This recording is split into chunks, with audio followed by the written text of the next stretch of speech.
రాకాలోకంకి స్వాగతం. ఈ కంటెంట్ మీకు నచ్చినట్టయితే లైక్ చేయండి, మీ బంధుమిత్రులకి షేర్ చేయండి. ఇప్పటివరకు సబ్స్క్రైబ్ చేసుకోకపోతే సబ్స్క్రైబ్ బటన్ని నొక్కండి, అదేవిధంగా బెల్ ఐకాన్ని కూడా నొక్కండి. మిత్రులారా, 2008 ముంబై దాడుల్ని భారతీయుడు ఎవరు మర్చిపోడు. 2008లో కసాబ్ మరి 9 మంది పాకిస్తాన్ నుంచి వచ్చి ముంబై పట్టణాన్ని తమ కబ్జాలో పెట్టుకుని, తమ గుప్పెట్లో పెట్టుకుని Taj hotel, చాబాద్ house, Nariman point, అదేవిధంగా ఛత్రపతి శివాజీ రైల్వే టర్మినల్, వీటన్నిటిలో కూడాను దాదాపు 90 గంటల పాటు విధ్వంసాన్ని సృష్టించారు. 167 మంది చనిపోయారు. ఇందులో చనిపోయిన వాళ్ళలో 22 మంది అమెరికన్లు ఉన్నారు. ఈ సంఘటన తరువాత అమెరికా ఈ కసాబ్ అతనితో పాటు వచ్చినటువంటి 9 మంది కిరాతకులు ఏ సంస్థకైతే చెందారో ఆ సంస్థని నిషేధించింది. అంతర్జాతీయ ఉగ్రవాద సంస్థగా ముద్ర వేసింది. ఆ సంస్థ పేరు లష్కర్ ఎ తోయబా.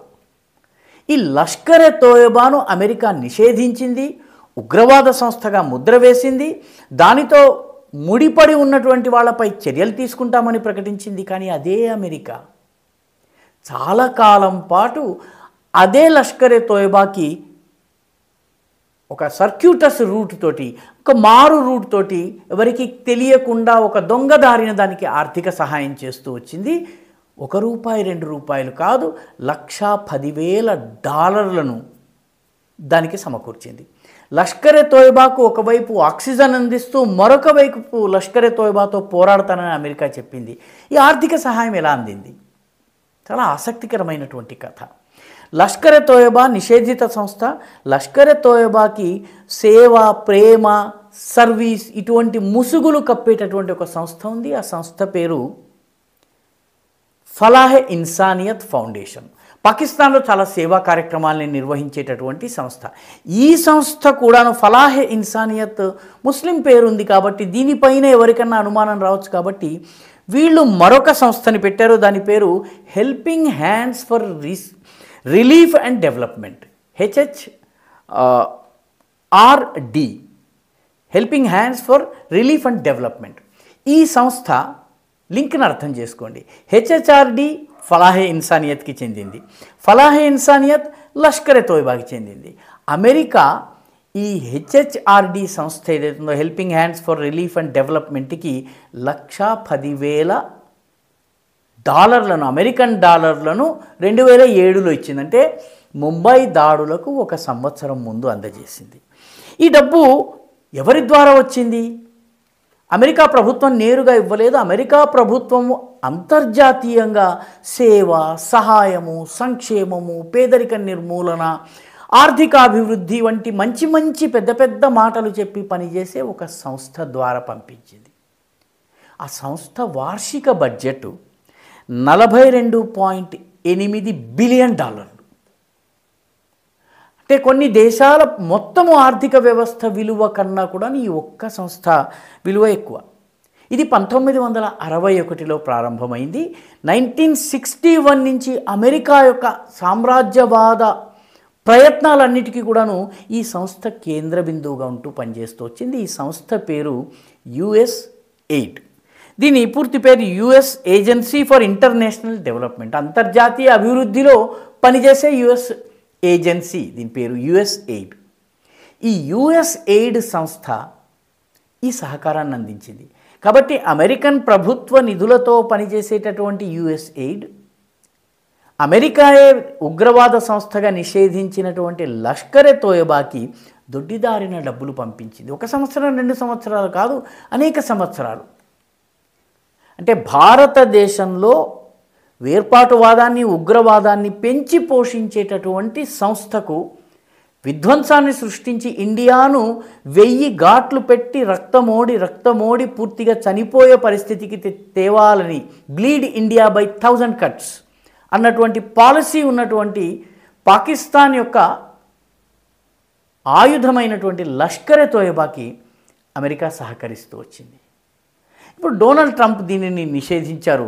దాని గురించి కూడా మాట్లాడుకుందాం. అయితే ఇది CIA అమెరికన్ గూఢచారి సంస్థ అయినటువంటి CIA చేతుల్లో పనిచేస్తుంది. దీనికి ఇంకొక ఏజెన్సీ ఉంది, దాని పేరు నేషనల్ ఎండోమెంట్స్ ఫర్ డెమోక్రసీ. అంటే ప్రజాస్వామ్యం కోసము జాతీయ నిధి అని దీని పేరు. ఈ ప్రజాస్వామ్యం కోసం ఏర్పాటైనటువంటి జాతీయ నిధి ప్రజాస్వామ్యాన్ని ప్రోత్సహిస్తుందని మనం అనుకుంటాం. కానీ పలు దేశాలలో అక్కడ ఉన్నటువంటి పాలకుల్ని గద్దెదించి అమెరికా కోరుకున్నటువంటి కీలుబొమ్మల్ని తీసుకొచ్చి పెట్టింది. ఉదాహరణకి ఇది పనిచేసినటువంటి దేశాల్లో యుక్రెయిన్ ఉంది, అదేవిధంగా నికరాగ్వా ఉంది, మంగోలియా ఉంది, ఆ తర్వాత అనేక దేశాలలో ఇది పనిచేసింది. అక్కడ కలర్ రెవల్యూషన్స్ పేరిట ప్రజలలో తిరుగుబాటు తీసుకొచ్చి ఉన్న ప్రభుత్వాన్ని పడగొట్టింది. బంగ్లాదేశ్లో షేక్ హసీనా ప్రభుత్వాన్ని ఎన్నికైనటువంటి ప్రజల ద్వారా ఎన్నికైనటువంటి ప్రజాస్వామ్యబద్ధంగా ఎన్నికైనటువంటి ప్రభుత్వాన్ని తొలగించి కీలుబొమ్మ మొహమ్మద్ యూనుస్ని పెట్టినట్టుగా మన దేశంలో కూడాను ఇది ఈ రకమైనటువంటి ప్రయత్నాలు చేసింది. కానీ మన దేశంలో ఇది సఫలం కాలేదు. భారతదేశానికి 2010 నుంచి 2011 ఒక్క సంవత్సరంలోనే $650 మిలియన్ యుఎస్ ఎయిడ్ పేరిట అందినాయి. ఇవన్నీ కూడాను చాలా స్వచ్ఛంద సంస్థలకి, కొన్ని సందర్భాల్లో కొన్ని మీడియా సంస్థలకి కూడా అందినాయి. ఈ స్వచ్ఛంద సంస్థలన్నీ కూడాను దేశంలో అభివృద్ధి కార్యక్రమాలని అడ్డుకునే ప్రయత్నము, డ్యాముల నిర్మాణము, ఫ్యాక్టరీల నిర్మాణము, పరమాణు రియాక్టర్ల ఏర్పాటు, వీటన్నిటినీ వ్యతిరేకిస్తూ ఉద్యమాలు చేసినాయి. ఇటీవల మన రాష్ట్రంలో కూడా ఈ తరహా ఉద్యమం ఒకటి మా దగ్గర ఇక్కడ నేవల్ రేడార్ రావద్దు అని చెప్పి ఉద్యమం జరిగింది. దాని వెనుక కూడా కొన్ని స్వచ్ఛంద సంస్థలు ప్రత్యక్షంగా పనిచేయకుండా పరోక్షంగా తెరచాటుగా పనిచేసినాయి. వాటికి కూడా యుఎస్ ఎయిడ్ సహకారము అందింది. కాబట్టి ఈ యుఎస్ ఎయిడ్ ఏ రకంగా పనిచేస్తుంది? యుఎస్ ఎయిడ్ నిజానికి డబ్బులు ఇచ్చేటటువంటి సంస్థల్లో ఒక సంస్థ పేరు organised crime and corruption reporting project, OCCRP అంటారు దీన్ని. ఈ ప్రాజెక్ట్ చేసిన గొప్ప కార్యం ఏంటి? కొద్ది రోజుల క్రితము గౌతమ్ అడానీ పైన ఒక రిపోర్టును తీసుకొచ్చి ఆయన అవినీతిపరుడని భారతదేశం యొక్క ఆర్థిక వ్యవస్థను కుప్పకూల్చే ప్రయత్నం చేసింది. ఈ దేశ ఆర్థిక వ్యవస్థ చాలా బలమైనది కాబట్టి ఒక గౌతమ్ అడానీని విమర్శించినంత మాత్రాన ఎకానమీ కుప్పకూలదు కాబట్టి అమెరికా ప్రయత్నం విఫలమైంది. ఈ OCCRPకి డబ్బులు ఇదే యుఎస్ ఎయిడ్ నుంచి వచ్చింది. అదేవిధంగా ఫ్రీడమ్ హౌస్ అని చెప్పి ఒక సంస్థ ఉంది. ఈ ఫ్రీడమ్ హౌస్ ప్రపంచంలో వివిధ దేశాలలో స్వేచ్ఛ ఏ స్థాయిలో ఉందని చెప్పేటటువంటి ఒక సూచీని జారీ చేస్తుంది. పాకిస్తాన్ కన్నా, సౌదీ అరేబియా కన్నా కూడాను పనికిరాని దేశాల జాబితాలో భారత్ని ప్రత్యేకంగా ఉంచుతుంది ఈ ఫ్రీడమ్ హౌస్. ఈ ఫ్రీడమ్ హౌస్కి డబ్బులు కూడా యుఎస్ ఎయిడ్ నుంచి వస్తున్నాయి. కాబట్టి ఈ యుఎస్ ఎయిడ్ అనేది లెఫ్ట్ లిబరల్ వోక్ ఈకోసిస్టమ్ ఏదైతే ఉందో ఆ ఈకోసిస్టమ్కి ఆక్సిజన్ సరఫరా చేసే పని చేస్తుంది. డొనాల్డ్ ట్రంప్ ఇప్పుడు దీన్ని పూర్తిగా నిషేధించారు. యుఎస్ ఎయిడ్ని పూర్తిగా డిస్బ్యాండ్ చేశారు. వివిధ దేశాల్లో ఇస్తున్నటువంటి ఆర్థిక సహాయాన్ని తక్షణమే నిలిపివేయాలని చెప్పారు. కొన్ని దేశాలు, మిగతా దేశాల్లో 90 రోజులు ప్రాథమికంగా ఆపటం జరిగింది. పాలస్తీనా కావచ్చు, యుక్రెయిన్ కావచ్చు, ఇటువంటి దేశాలకు, బంగ్లాదేశ్ కావచ్చు, ఈ దేశాల్లో తక్షణమే శాశ్వతంగా నిలిపివేయాలన్నారు. ఎందుకంటే భారత్ను బలహీనపరిచేటటువంటి కార్యకలాపాలకు మద్దతు ఇచ్చేటటువంటి యుఎస్ ఎయిడ్ని నిలిపివేశారు. మరొక ఆసక్తికరమైన విషయం ఏంటంటే యుఎస్ ఎయిడ్తో బాగా సంబంధాలు ఉన్నటువంటి వ్యక్తి ఉన్నారు. ఆయన పేరు విజయ్ మహాజన్. ఈ విజయ్ మహాజన్ యుఎస్ ఎయిడ్తో సంబంధాలు ఉన్నాయి. రాహుల్ గాంధీకి చాలా సన్నిహితులు. ఈయన భారత్ జోడో యాత్రకు కూడా చాలా కీలక పాత్ర వహించారు. కాబట్టి ఈ లింకేజీని ఒకసారి మనం అర్థం చేసుకున్నట్టయితే యుఎస్ ఎయిడ్ని భారత వ్యతిరేక శక్తులు ఏవైతే ఉన్నాయో వాటికి ముక్కుతాడు వేసే పనిని యుఎస్ ఎయిడ్ని ఆపడం ద్వారా డొనాల్డ్ ట్రంప్ చేశారు.